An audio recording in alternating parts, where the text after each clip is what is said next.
po, isang mapagpalang Lunes ng umaga na naman po. Andito po tayo sa aming bahay.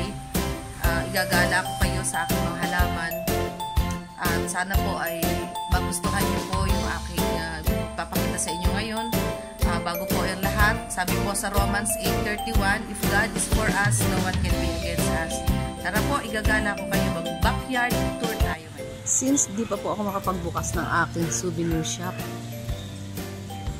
naisipan ko po magtinda muna ng halaman. Magtanim na magtanim.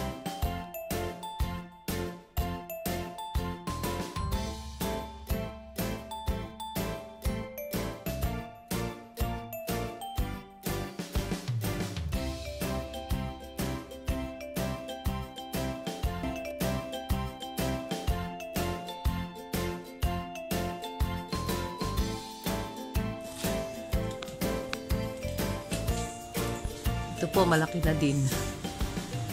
Tinitriman ko lang siya pero mas maganda yata may shade ng konti para maganda.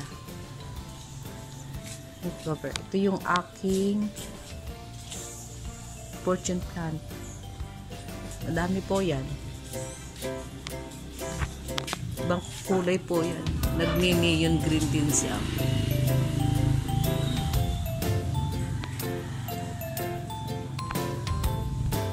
Aking mga dracena. Ito yung forget me na pinapatubo ko pa lang po. Ayan pa. Sa ate ko po ito. Pinatutubo ko pa lang para maganda ko na ililipat sa bahay. Ito yung malago na forget me na. Ang bulaklak po nito ay kulay violet, light violet, parang purple, parang ganun, parang lavender. Ito po yung bulaklak niya. Kaya lang kaunti siya ngayon dahil nalalagas at tag-ulan na eh. Ito yung kalasotsi. Pulang-pula. Ayan po si Candice. Candice, kaway ka. Ang aking golden photos.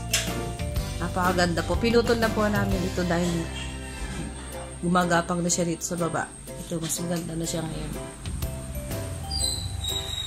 Sarap po ng pakiramdam. Gigising ka sa umaga, puro halaman ang iyong makikita. Akalanghap ka ng sariwang hangin. Dahil nagre-release po yan sila ng oxygen.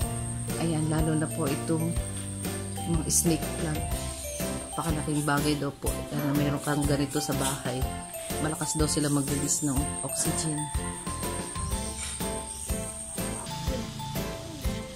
Nag-try po akong propagate ng cactus pero parang hindi ko nasanayan, pati mga succulent. Ayan, di po siya gumanda.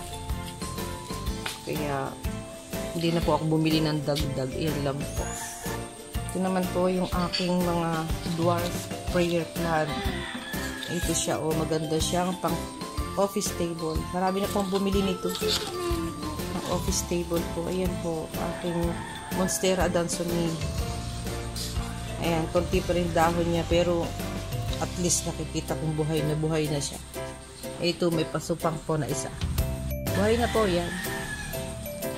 Ayan. Ayan po yung aking selum. Malaki na po. Nag-cut po ako ng kanyang puno at may nagsabi sa akin, may nag-advise sa akin, putulin ko dahil susupang doon yung panibago niyang puno. Ayan po, dalawa na po. Oo nga, totoo nga po. Dalawa na po puno yan.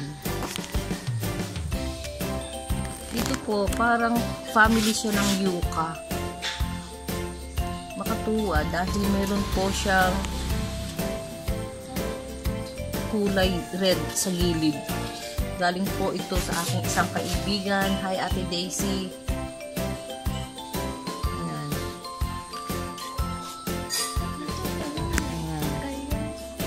Yung aking sanadu. Bala ko rin po siya putulin dahil mahaba na po yung kanyang puno. Putulin ko rin siya tapos mag-sprout daw po yung bagong puno ulit. Matagal na po ito. Ayan, tagal na. Ang aking mga aglonema, bird's nest. May bata po nagsasalita sa likod ko, sandali po. Ito po, ang mga gabi-gabihay. Pero ang ganda po. Ayan, prayer plant din po ito. Nagpipink-pink siya. Ito naman po yung Trio Star. Galing din po ito kay Lola Glo. Nakabenta na po kami ng 2 pots.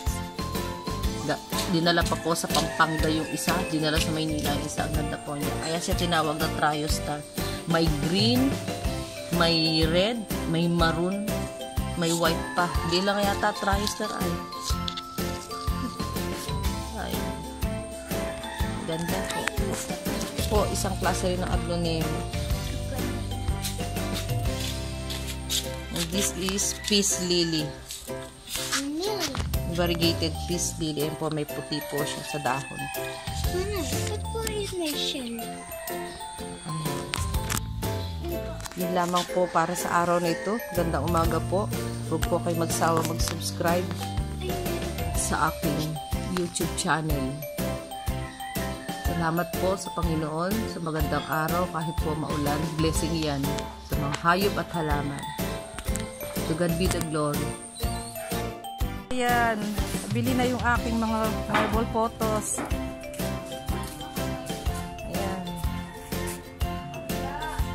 Ay, ito. Bye-bye. Bye-bye. Sana dumami pa kayo. Ayan si Hasmin. O, kaibigan ko yan. Taga Janawan. Bumili ng halaman. Ito yung mga halaman na order po. Ito po idadala sa Pampanga. Pipick upin na po siya bukas.